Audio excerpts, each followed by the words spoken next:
ഇപ്പോൾ പ്രവർത്തിച്ചാണ്. കോൺഗ്രസ് തന്നെയല്ല, ഇനിയിപ്പോൾ LDFിൻ്റെയും ആവശ്യമില്ലല്ലോ. ഇപ്പോൾ ഈ പറഞ്ഞ പോലെ ആരുടെയും ആവശ്യമില്ല. ഇപ്പോൾ അവർ നമ്മൾക്ക് എല്ലാവരും നമ്മൾ സഹായിച്ചേക്കണ അവരാണ്, ഈ BJP സർക്കാരാണ്. അപ്പോൾ അവരുടെ കൂടെയാണ് നമ്മൾ എല്ലാവരും നിൽക്കുള്ളൂ. അത് മുൻപത്തെ ജനത ഒന്നിച്ച് അങ്ങനെ ഒരു തീരുമാനം എടുത്തിട്ടുണ്ടോ നിലവിലെ സാഹചര്യത്തിൽ?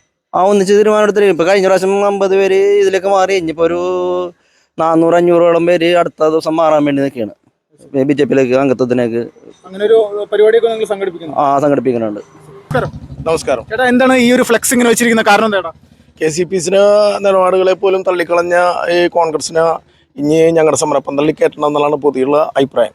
അപ്പോൾ അവരിവിടെ വന്ന് എന്തെങ്കിലും ബഹളമോ കാര്യങ്ങളൊക്കെ ഒന്നും ഇല്ലാണ്ടിരിക്കാൻ വേണ്ടിയാണ് ഇങ്ങനെ ഒരു പോസ്റ്റർ ഞങ്ങൾ തീരുമാനിച്ചത്. അപ്പോൾ വേറെ വിഷയങ്ങളൊന്നും ഉണ്ടാവില്ല. പിന്നെ കോൺഗ്രസ്സുകാർ അല്ലെങ്കിൽ ഇവിടുത്തെ MP-മാരെയും കോൺഗ്രസ്സുകാരും കയറ്റാനുള്ള തീരുമാനമില്ല. ഇനി തീരുമാനം ഇനിയിപ്പോൾ വന്നിട്ടില്ല. ഇനിയിപ്പോൾ ആൾ ഇനി എന്താണ് ഇനി പറയണമെന്ന് വെച്ചാൽ അനുസരിച്ച് തീരുമാനിക്കും. അതിപ്പോൾ വേണ്ട, ഇപ്പോഴത്തെ തീരുമാനം വേണ്ടെന്നാണ്. അപ്പോൾ ഈ ഇടതുപക്ഷത്തിൻ്റെ ആളുകളോ? ഇടതുപക്ഷങ്ങളുടെ ആളുകൾ ഇപ്പോൾ ഞങ്ങളൊന്നും തീരുമാനിച്ചിട്ടില്ല. ഇപ്പോൾ ഇതാണ് ഇപ്പോൾ എഴുതി വെക്കാൻ പറഞ്ഞേക്കണത്. ഇപ്പോൾ ഇവിടെ പൊതുയോഗം കൂടിയിട്ട് തീരുമാനമാണ് ഇപ്പോൾ ഈ വെച്ചേക്കണത്. ഇതിപ്പോൾ കോൺഗ്രസ് എന്ന് പറയുന്ന രാഷ്ട്രീയ പ്രസ്ഥാനത്തിൻ്റെ ഉള്ളിൽ വലിയൊരു ചർച്ചാ വിഷയമാണ് സാധ്യതയില്ല? അത് സാധ്യതയുണ്ട്. സാധ്യത ഉണ്ടാകണമല്ലോ. അവർ ചെയ്ത കുറ്റത്തിന് അവർ തന്നെ അത് ഈ മാർഗം കണ്ടെത്തണ്ടേ. അതുകൊണ്ടാണ് ഇത് വെച്ചത്.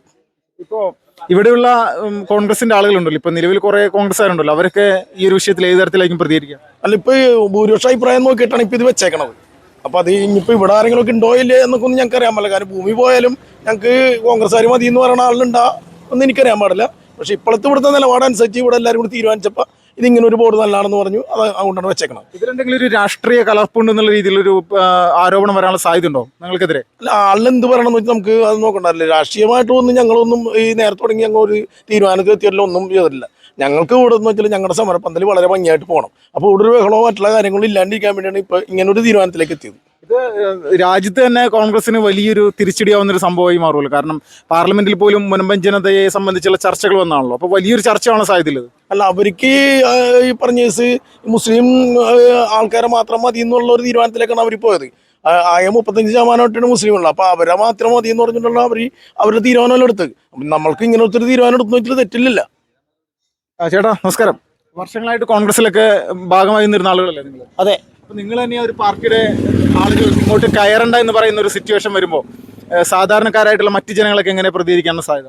അവര് തന്നെ ഉണ്ടാക്കി വെച്ച സാധനമാണിത്. അപ്പോൾ അവരെന്ന് പറഞ്ഞിട്ട് ഈ സാധനം അവരെ കൊണ്ടൊന്നും ചെയ്യാൻ പറ്റില്ലെന്നും മനസ്സിലായി ഞങ്ങൾക്ക്. അപ്പോൾ ഇപ്പോൾ BJP ആണ് ഇപ്പോൾ ഇത് ഞങ്ങൾക്ക് വേണ്ടി ഇതിനെല്ലാം നിന്നത്. അപ്പോൾ ഞങ്ങൾക്ക് അവർ ഞങ്ങൾക്ക് പറ്റിയ ഇത് വെക്കും. ഞങ്ങൾ ബോർഡ് ഈ കോൺഗ്രസ് എന്ന് പറയുന്ന സാധനം ഇവിടെ വന്നിട്ടെന്ന് പറഞ്ഞാൽ അവർ ഈ മതലിൻ്റെ പുറത്ത് വന്നിട്ട് വേറെ വർത്താനമാണ് അവർ പറഞ്ഞത്. ഈ ഞങ്ങൾക്ക് വേണ്ടി ഒരു ഇത് പറയും, നിങ്ങളെ കൂടെ എന്ന് പറയും. പക്ഷേ ഇവർ ഈ പള്ളിയുടെ മതൽക്കെട്ട് കഴിഞ്ഞ് കഴിയുമ്പോൾ എന്ന് പറഞ്ഞിട്ട് ഇവർ വേറൊരു നിലപാടാണ് എടുക്കുന്നത്. അത് ഞങ്ങൾക്ക് യോജിക്കാൻ പറ്റില്ല. പേരെന്തായിരുന്നു? കുഞ്ഞുവണ്ണ്. ചേട്ടാ, ഇപ്പോൾ കോൺഗ്രസിന്റെ നേതാക്കന്മാരാരും ഇങ്ങോട്ട് പ്രവേശിക്കാൻ പാടില്ല, മുൻപത്തെ സമരപന്തലിലേക്ക് പ്രവേശിക്കാൻ പാടില്ല എന്ന് പറഞ്ഞിട്ട് നിങ്ങൾ തന്നെ ഫ്ലെക്സ് ബോർഡ് വെക്കുകയാണ്. വർഷങ്ങളായിട്ട് കോൺഗ്രസിലേക്ക് പ്രവർത്തിച്ച ആളുകളല്ലേ നിങ്ങൾ? അപ്പോൾ എന്താണ് ഇത്രക്കൊരു പ്രതിഷേധം നിങ്ങളുടെ മുന്നിൽ അവരോട്? കാരണം നമ്മുടെ ഇത്രയും വലിയൊരു 610 കുടുംബങ്ങളുടെ ഈ കുടുംബം പോണ ഒരവസ്ഥ വന്നിട്ട് നമ്മളുടെ കൂടെ നിൽക്കുക എന്നല്ല, നമ്മളെ എതിർക്കാനാണ് കൂടുതൽ നോക്കിയേക്കണത്. കാരണം നമ്മുടെ കുടുംബം കളയണ ആൾക്കാരുടെ കൂടെയാണ് ഈ സാധനം നിന്നേക്കണത്. പിന്നെ ഇവരെന്തിനാണ് ഇനിയിപ്പോൾ അവർ ബഹുഫീൽഡ് പാസ്സാക്കുകയും ചെയ്ത് ഇനിയിപ്പോൾ ഇവരെന്തും പറഞ്ഞാണ് ഇനി എന്ത് കാര്യമാണ്? ഒരു കാര്യമില്ല.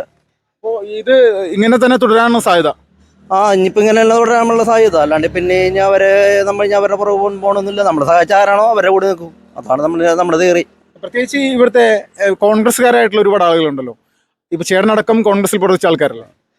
തീർച്ചയായിട്ടും നമ്മൾ ഇപ്പോൾ പ്രവർത്തിച്ചാണ്. കോൺഗ്രസ് തന്നെയല്ല, ഇനിയിപ്പോൾ LDFിൻ്റെയും ആവശ്യമില്ലല്ലോ. ഇപ്പോൾ ഈ പറഞ്ഞ പോലെ ആരുടെയും ആവശ്യമില്ല. ഇപ്പോൾ അവർ നമ്മൾക്ക് എല്ലാവരും നമ്മൾ സഹായിച്ചേക്കണ അവരാണ്, ഈ BJP സർക്കാരാണ്. അപ്പോൾ അവരുടെ കൂടെയാണ് നമ്മൾ എല്ലാവരും നിൽക്കുള്ളൂ. അത് മുൻപത്തെ ജനത ഒന്നിച്ച് അങ്ങനെ ഒരു തീരുമാനം എടുത്തിട്ടുണ്ടോ നിലവിൽ സാഹചര്യത്തിൽ? ഒന്നിച്ച് തീരുമാനം എടുത്തിട്ട് ഇപ്പോൾ കഴിഞ്ഞ പ്രാവശ്യം 50 പേര് ഇതിലേക്ക് മാറി. ഇനിയിപ്പോൾ ഒരു 400-500ഓളം പേര് അടുത്ത ദിവസം മാറാൻ വേണ്ടി നിൽക്കുകയാണ് BJPയിലേക്ക്, അംഗത്വത്തിലേക്ക്. അങ്ങനെ ഒരു പരിപാടിയൊക്കെ നിങ്ങൾ സംഘടിപ്പിക്കുന്നു? സംഘടിപ്പിക്കുന്നുണ്ട്.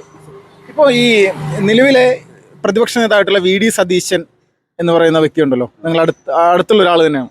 അദ്ദേഹത്തോട് ഈ ഒരു സമയത്ത് എന്താണ് പറയാനുള്ളത്? അദ്ദേഹത്തോട് അദ്ദേഹം ഇവിടെ വന്ന് പറഞ്ഞ രീതിയിലാണെങ്കിൽ ഇത് 10 മിനിറ്റ് കൊണ്ട് തീർക്കാമെന്ന് പറഞ്ഞ ഒരു കാര്യമാണ്. ഇതിപ്പോൾ അത് പുള്ളി പോയി കഴിഞ്ഞിട്ട് ഇപ്പോൾ 6 മാസമായി. എന്നിട്ട് 10 മിനിറ്റ് കൊണ്ട് തീർക്കാമെന്ന് പറഞ്ഞ സാധനം ഈ പറഞ്ഞ പോലെ എന്തുകൊണ്ട് തീർക്കാൻ പറ്റിയില്ല. എന്നിട്ട് പാണക്കാട് പോയിക്കൊണ്ട് വേറൊരു രീതിയിലാണ് പുള്ളി സംസാരിച്ചത്. ഇവിടെ വേറൊരു രീതി സംസാരിച്ച്, അവിടെ വേറൊരു സംസാരിച്ച്. അപ്പോൾ ആ ഒരു രീതി കൊണ്ടൊക്കെ തന്നെയാണ് ഇതിൽ നിന്ന് ഇപ്പം ഞങ്ങൾ പിന്മാറിയത്. ഈ ക്രൈസ്തവ മതമേലധ്യക്ഷന്മാര് ഇവരോട് എല്ലാവരോടും പറഞ്ഞിരുന്നൊരു കാര്യമാണ് അനുകൂലമായിട്ട് വോട്ട് ചെയ്യണമെന്ന്. അവർ വോട്ട് ചെയ്തിട്ടില്ല. കേരളത്തിലെ ക്രൈസ്തവ സമൂഹം ഏത് തരത്തിൽ ചിന്തിക്കണമെന്നാണ് നിങ്ങൾ ആഗ്രഹിക്കുന്നത്? ചിന്തിക്കണം എന്ന് പറഞ്ഞാൽ നമ്മുടെ ആപത്തിലാരാണ് നമ്മുടെ കൂടെ നിൽക്കണമെന്ന് വെച്ചാൽ അവരുടെ കൂടെ നിൽക്കണം എന്നുള്ളതാണ്. അല്ലാണ്ട് ഇതിൽ ജാതി മതം ഇതൊന്നുമില്ല.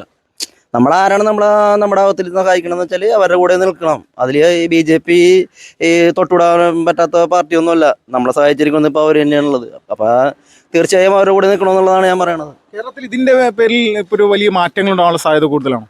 പിന്നെ അതിപ്പോൾ നമ്മൾ ഇപ്പോൾ കണ്ടുകൂടെ. ഇപ്പം തന്നെ ഞങ്ങളുടെ ഒരു വാർഡിൽ ഒരു കോടി പോലും ഇല്ല. ഞാൻ ഒരു വാർഡിൽ ഇപ്പോൾ അടുത്ത പ്രാവശ്യത്തെ മെമ്പർ ഏതായാലും തീർച്ചപ്പെടുത്തി BJP ഒരു മെമ്പർ ഉണ്ടാവും അവിടെ നിന്ന് ഈ 610 കുടുംബങ്ങളിൽ നിന്ന്. നിങ്ങൾ ഇനി ഇങ്ങോട്ട് കോൺഗ്രസ്സുകാരോട് വരരുതെന്ന് പറയുന്നുണ്ട്. വോട്ട് ചോദിക്കാൻ പോലും വരാനുള്ള ഒരു സംഭവത്തിന് നിങ്ങൾ സമ്മതിക്കില്ലേ? ഇല്ല, അതിനുള്ള ഒരു ഓപ്ഷൻ അവർ വെച്ചിട്ടില്ല. കാരണം ഇത് നമ്മുടെ കൂടെ നമ്മളെ ഭൂമി കൊണ്ടുപോകാൻ വന്ന വഖഫിന്റെ കൂടെയാണ് അവർ നിന്നേക്കണത്. പിന്നെ അവർക്ക് ഇവിടെ ഇനി വോട്ട് ചോദിച്ച് വരാനുള്ള എന്ത് യോഗ്യത ഇനി ഉള്ളത്? അതുമാത്രം ജനങ്ങൾ കണ്ടുകൊണ്ടിരിക്കണല്ലേ. ഇപ്പൊ അപ്രതീക്ഷിതമായിട്ട് കോൺഗ്രസിന്റെ നേതാക്കന്മാരോ MP മാരോ ആരെങ്കിലും ഈ ഒരു സമരപ്പന്തല് സന്ദർശിക്കാൻ വന്നു കഴിഞ്ഞാൽ ഇവിടുത്തെ ജനങ്ങൾ ഏത് തരത്തിലായിരിക്കും പ്രതികരിക്കുക? ജനങ്ങൾ ശക്തമായിട്ട് അതിനെ പ്രതികരിക്കും. കാരണം ഇനി എന്താണ് ഇനി ഇപ്പൊ ഈ പറഞ്ഞാൽ എന്തിനാണ് ഇനി വന്നത്? നമുക്കിപ്പം അത്യാവശ്യം നമ്മൾ കണ്ടില്ലേ, നമ്മുടെ കാര്യങ്ങളെല്ലാം നടത്തി തന്നേക്കണവർ. ഇനിയിപ്പോൾ ഇവരെന്തും പറഞ്ഞാണ് ഇനി വരാനുള്ളത്? ഇനിയിപ്പോൾ ഇതിനുള്ള തുരങ്കം വെക്കാനുള്ള രീതിയിലേക്കായി കുളിഞ്ഞു വന്നത്. അത് മാത്രമേ ഉള്ളൂ കാര്യം. ചതിക്കാനുള്ള സാധ്യത ഉണ്ട്. ചതിയാണല്ലോ ഇപ്പം ഇതിന് മുഴുവൻ നടന്നേക്കണത്. ഇപ്പം ഈ നിമിഷം വരെയുള്ള ചതികളാണ് നടന്നേക്കണത്. അത് തന്നെയാണ് ഇനി തുടരാനുള്ള സാധ്യതയുള്ളൂ. ഇതുപോലെയുള്ള സാഹചര്യം കേരളത്തിൽ എല്ലാ സ്ഥലങ്ങളും ഉണ്ടാവുമെന്ന് പ്രതീക്ഷിക്കുന്നുണ്ടോ? ഇതിപ്പോൾ മോനം പോകുന്ന തുടക്കമാണ്. ഇനി ഇതിന്ന് കത്തിക്കയറി പോകുള്ളൂ ഇനി മുകളിലേക്ക്. അല്ലാണ്ട് ഇത് താഴേക്കൊന്നും വരെയൊന്നുമില്ല. ചേട്ടാ നമസ്കാരം. നമസ്കാരം. എൻ്റെ പേര് ആന്റണി. ചേട്ടാ ഇപ്പൊ ഇതൊരു വലിയൊരു പ്രതിഷേധമാണല്ലോ നിങ്ങളുടെ ഭാഗത്തു നിന്നുള്ളത്. കോൺഗ്രസ്സുകാരെ ഇനി ഈ ഒരു സമരപ്പന്തലിലേക്ക് കയറ്റില്ല എന്നുള്ളൊരു ഫ്ലെക്സ് ബോർഡ് പോലെ അടിച്ചു വെച്ചിരിക്കുന്നു. ഞങ്ങൾ ആദ്യമേ തീരുമാനിച്ചൊരു കാര്യമാണ്, ഞങ്ങളെ വഖഫ് ബിൽ അമെൻമെൻറ്റിനെ അനുകൂലിക്കാത്ത MP മാർക്ക് ഈ സമരപ്പന്തലിലേക്ക് പ്രവേശനമില്ലെന്നുള്ളൊരു കാര്യം ഞങ്ങൾ ആദ്യമേ സംസാരിച്ചൊരു കാര്യമാണ്. അപ്പോൾ നമ്മളുടെ കൂട്ടുകാർ പറഞ്ഞത് ഇപ്പോൾ വേണ്ട, ഇവർ നമ്മളെ ഇതിനെ അനുകൂലിക്കുമോ ഇല്ലയോ എന്ന് അറിഞ്ഞിട്ട് നമുക്ക് ഇത് വെക്കാമെന്നത്. ഇവർ നമ്മളെ അനുകൂലിച്ചില്ല, അതിനെതിരായിട്ടാണ് ഇവർ വോട്ട് ചെയ്തത്. അതിൻ്റെ പ്രതിഷേധമായിട്ട് തന്നെയാണ് അവരിങ്ങോട്ട് വരണ്ട എന്നുള്ള രീതിയിൽ ഞങ്ങളിത് സ്ഥാപിച്ചിരിക്കുന്നത്. ഇവിടുത്തെ സ്ത്രീജനങ്ങളുടെയൊക്കെ ഒരു മാനസികാവസ്ഥ ഇതിനോട് യോജിക്കുന്നൊരു മാനസികാവസ്ഥ തന്നെയാണ്. സ്ത്രീജനങ്ങൾക്ക് നല്ല അമർഷമുണ്ട്. ഇവർ കൂടെ നിൽക്കുമെന്ന് പ്രതീക്ഷയോടെ ഒരുപാട് പേര് അമ്മമാർ കാത്തിരുന്നു. പക്ഷേ അവർ നേരിട്ട് കണ്ട് TV വെച്ച് കണ്ടാണ് ഇവരെ പ്രതിഷേധങ്ങൾ. അതിൻ്റെ ഒരു പ്രതിഷേധ സൂചകം തന്നെയാണ് ഇത്. ഇനി ഇതിനെ എതിർത്തുകൊണ്ട് കോൺഗ്രസിൻ്റെ MP മാരോ MLA മാരോ ഇതിനകത്ത് വന്നു കഴിഞ്ഞാൽ പ്രതിഷേധം അമ്മമാരുടെ നയിക്ക് കിട്ടാൻ പോകുന്നത്. ഈ 610 കുടുംബങ്ങളും ഒന്നിച്ച് UDF അങ്ങോട്ട് ബഹിഷ്കരിച്ച് കഴിഞ്ഞാൽ സ്വാഭാവികമായിട്ട് കേരളം മുഴുവൻ അത് വലിയ രീതിയിൽ ചർച്ച ചെയ്യുന്ന ഒരു കാര്യമായിരിക്കില്ല. 100% ശരിയാണത്. ഞങ്ങൾക്കെതിരെ പ്രവർത്തിച്ച MP മാരെ ഞങ്ങൾക്ക് മനസ്സിലായി. അവരുടെ ഭരണത്തെക്കുറിച്ചും എല്ലാത്തിനെക്കുറിച്ചും ജനങ്ങൾ പഠിച്ച് രാഷ്ട്രീയം എന്താണെന്ന് ഞങ്ങൾ മനസ്സിലാക്കി. അതിൻ്റെ പ്രതിഷേധം എന്നും അലയടിക്കും ഞങ്ങളുടെ ഇടയിൽ. ഇതുപോലൊരു ചതി നിങ്ങളോട് ഇവർ ചെയ്യുമെന്ന് പ്രതീക്ഷിച്ചിരുന്നു? ഞങ്ങൾ ഒട്ടും പ്രതീക്ഷിച്ചിട്ടുണ്ടായില്ല. കോൺഗ്രസിനെയും CPM-നെയൊക്കെ ഞങ്ങൾ അതേപോലെ കണ്ടിരുന്ന വെച്ചാണ്. BJP എന്നൊരു സാധനം ഞങ്ങളുടെ മനസ്സിലേക്ക് പോലും കടന്നു വരാത്ത സാധനമാണ്. ഇവർ രണ്ട് പാർട്ടിയും കൂടിയാണ് ഇവരെ ഞങ്ങളുടെ ഇടയിലേക്ക് കൊണ്ടുവന്നതും ഞങ്ങൾ BJP-യെ സപ്പോർട്ട് ചെയ്യുന്നതും. ഈ ഒരു പ്രതിഷേധത്തോട് ഇവിടുത്തെ എല്ലാ ജനങ്ങളും ഒരുപോലെ തന്നെയാണോ സഹകരിക്കുന്നത്? തീർച്ചയായും നല്ലൊരു സഹകരണമാണ് ഇപ്പോൾ കിട്ടിയത്. സഹകരണം എന്ന് പറഞ്ഞാൽ ഞങ്ങളുടെ കുടുംബം നഷ്ടപ്പെടുമ്പോൾ ആരാണ് ഞങ്ങളെ സഹായിച്ചത്, അത് ആ അവസ്ഥ ഞങ്ങൾ മനസ്സിലാക്കി. ആര് ഞങ്ങളെ സഹായിച്ചു എന്നുള്ളത് മനസ്സിലാക്കി. അതിനനുസരിച്ചാണ് ഭാവിയിലേക്കുള്ള എല്ലാ വോട്ടിങ്ങിൽ എല്ലാവരും അറിയുന്നത്. ശക്തമായിട്ടുള്ള പ്രതിഷേധം ഇനി നിങ്ങൾ തുടരും തീർച്ചയായിട്ടും.